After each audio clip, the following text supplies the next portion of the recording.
मेरे सभी बहुत ही सम्मानित मित्रगण, भाई एवं बहनों, मैं आप सबका बहुत अपने हार्दिक दिल से इस YouTube चैनल में स्वागत करता हूं।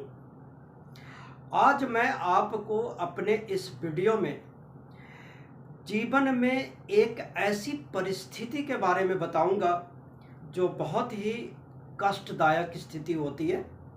खास करके पति पत्नी के बीच में यदि ये स्थिति बनती है तब उन लोगों के लिए एक बहुत बड़ी परेशानी का कारण बन जाता है। सभी प्रकार के सुख सुविधा होने के बाद भी पति और पत्नी के बीच में इतने मनमुटाव होते हैं कि कई बार ये बात तलाक तक भी पहुंच जाती है। मित्रों, मैंने कई बार कुंडलियां देखने के दौरान ऐसी परिस्थितियां देखी है जब पति और पत्नी दोनों अच्छी नौकरी करते हैं, अच्छे घर परिवार है, लेकिन दोनों के बीच में इतना टकराव है, इतना मनमुटाव है कि वो एक दूसरे को देखना तक भी नहीं चाहते और उसकी वजह से कई बार ये लोग अलग अलग रहने पे मजबूर हो जाते हैं। आखिर ऐसी क्या जन्म कुंडली में स्थिति बन जाती है कि इस तरह की परिस्थितियां निर्मित हो जाती है? आज इसी पे हम आपसे चर्चा करेंगे और आपको बताएंगे कि ये स्थिति कब बनती है और यदि दुर्भाग्यवश आप लोगों में से किसी की जन्म कुंडली में ये स्थिति बनी है तो उसके लिए आपको क्या उपाय करना चाहिए। चलिए वीडियो शुरू करते हैं और आपको हम वो स्थिति बताते हैं। देखिए, जैसा कि आप जानते हैं कि ये जन्म कुंडली के 12 घर हैं। इस 12 घर में इस घर को सप्तम हाउस कहा जाता है, विवाह का घर कहा जाता है। इस विवाह के घर में यदि कोई भी क्रूर ग्रह या बुरे ग्रह या जिनको पापी ग्रह भी कहा जाता है, अगर वो बैठे हुए हों, अब बुरे ग्रह और पापी ग्रह मैं आपको एक एक करके बताता हूं। जैसे मान लीजिए यहाँ पे शनि बैठे हुए हैं, मान लीजिए यहाँ पे सूर्य बैठे हुए हैं, मान लीजिए यहाँ पे मंगल बैठा हुआ है, मान लीजिए यहाँ पे राहु बैठे हुए हैं। ये 4 ऐसे ग्रह हैं जिन्हें क्रूर या पापी ग्रह की संज्ञा दी जाती है। अगर आपके जन्म कुंडली में इनमें से कोई एक ग्रह आपके इस विवाह के घर में बैठा हुआ है और इस पूरी जन्म कुंडली में जो शुभ ग्रह होते हैं, शुभ ग्रह यानी चंद्रमा, बृहस्पति और शुक्र, इन तीनों को शुभ ग्रह की संज्ञा दी जाती है। अगर उनमें से किसी भी ग्रह की दृष्टि यदि इस सप्तम भाव पे नहीं पड़ रही है तब ये स्थितियां निर्मित हो जाती है। जैसे मैं आपको उदाहरण के तौर पे समझाता हूं। मान लीजिए बृहस्पति देव यहाँ पे बैठे हुए हैं। अब यहाँ से आप देखिए 7, 8, बृहस्पति की 3 दृष्टियां होती है, बृहस्पति की यहाँ दृष्टि नहीं पड़ रही है।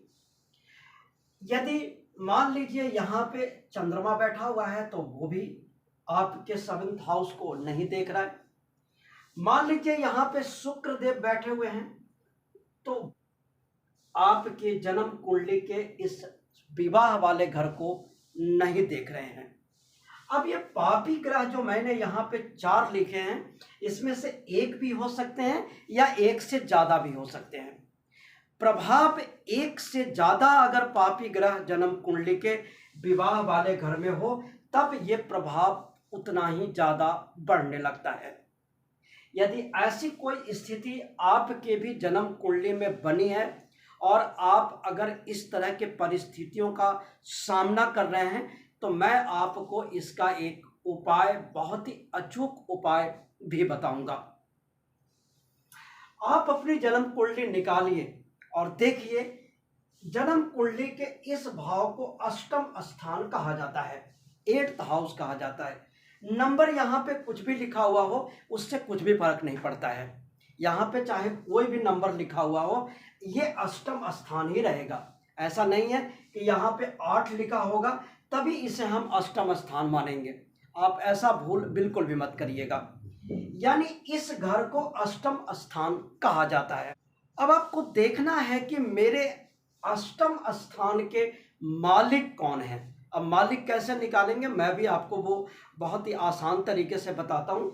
मान लीजिए यहाँ पे 1 या 8 लिखा हुआ है, तो अष्टम स्थान के जो मालिक होंगे वो मंगल देव होंगे। यदि यहाँ पे 2 और 7 लिखा हुआ है, तो आपके अष्टम स्थान के जो मालिक होंगे वो शुक्र देव होंगे। यदि यहाँ पे 3 या 6 लिखा हुआ है, तो आपके अष्टम स्थान के जो मालिक हैं वो बुध देव हैं। इसी प्रकार से यदि यहाँ पे 4 लिखा हुआ है, तब आपके अष्टम स्थान के मालिक चंद्रमा हैं। और यदि यहाँ पे 5 लिखा हुआ है, तब आपके अष्टम स्थान के मालिक सूर्य देव हैं। ये मैं आपको इनका मालिक क्यों बता रहा हूँ, ये मैं आपको आगे बताने वाला हूँ। अगर यदि यहाँ पे 9 या 12 लिखा हुआ है, तब आपके अष्टम स्थान के मालिक बृहस्पति देव हैं। और यदि यहाँ पे 10 या 11 लिखा हुआ है, तब आपके अष्टम स्थान के मालिक शनि देव हैं। आप ये अच्छे से अपनी जन्म कुंडली में चेक कर लीजिए कि यहाँ के मालिक कौन बनते हैं। अब यहाँ पे जो मालिक बन रहे हों, यानी अष्टम स्थान के आपके जो भी मालिक हैं, उनके बार का, उनके दिन का आपको चयन करना है। मान लीजिए यहाँ पे 1 और 8 है, तो आप ये उपाय मंगलवार से शुरू करेंगे। इसी प्रकार से यदि यहाँ पे 4 लिखा हुआ है, तो आपको ये उपाय सोमवार से शुरू करना है। यदि 10, 11 लिखा हुआ है, तो आप ये उपाय शनिवार से शुरू करिए। और यदि यहाँ पे 9 या 12 लिखा हुआ है, तो आप ये उपाय बृहस्पतिवार से करिए।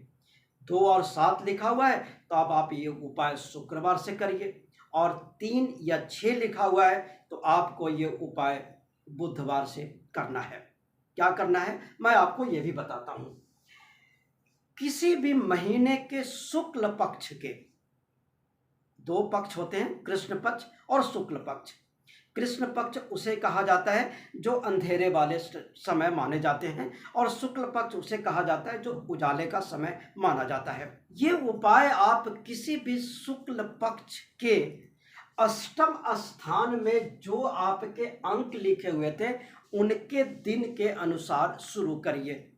यानी मंगल बन रहा है तो मंगलवार से शुरू करना है। बुध यदि यहाँ पे उसका मालिक बनता है, तो बुधवार से शुरू करना है। करना क्या है, सुबह आप स्नान कर लीजिए। स्नान वगैरह करके साफ सुथरे कपड़े पहन करके आप अपने घर में जिनकी भी नियमित पूजा करते हैं, उनकी पूजा पाठ कर लीजिए। और पूजा पाठ करने के बाद श्री राम रक्षा स्तोत्र, ये पुस्तक हर जगह उपलब्ध है। आप किसी धार्मिक पुस्तक की दुकान से भी खरीद सकते हैं, PDF पे भी अवेलेबल है। आपको इस राम रक्षा स्तोत्र का पाठ नियमित रूप से 40 दिन तक करना है। यदि आप ये 40 दिन तक नियमित राम रक्षा स्तोत्र का पाठ करते हैं, तो प्रभु की कृपा से आप दोनों के बीच में, यानी आप और आपकी पत्नी या आपकी पत्नी और पति के बीच में जो तनाव जैसी स्थिति बनी हुई है, वो धीरे धीरे कम होनी शुरू हो जाएगी।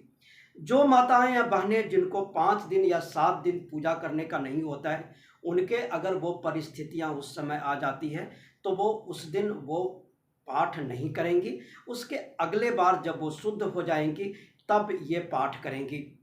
आप ये उपाय करके देखिए। आपके जीवन में यदि इस तरह की कोई परिस्थिति बनी हुई है, तो निश्चित तौर से भगवान की आशीर्वाद से आप दोनों का जीवन फिर से सुखमय हो जाएगा। धन्यवाद।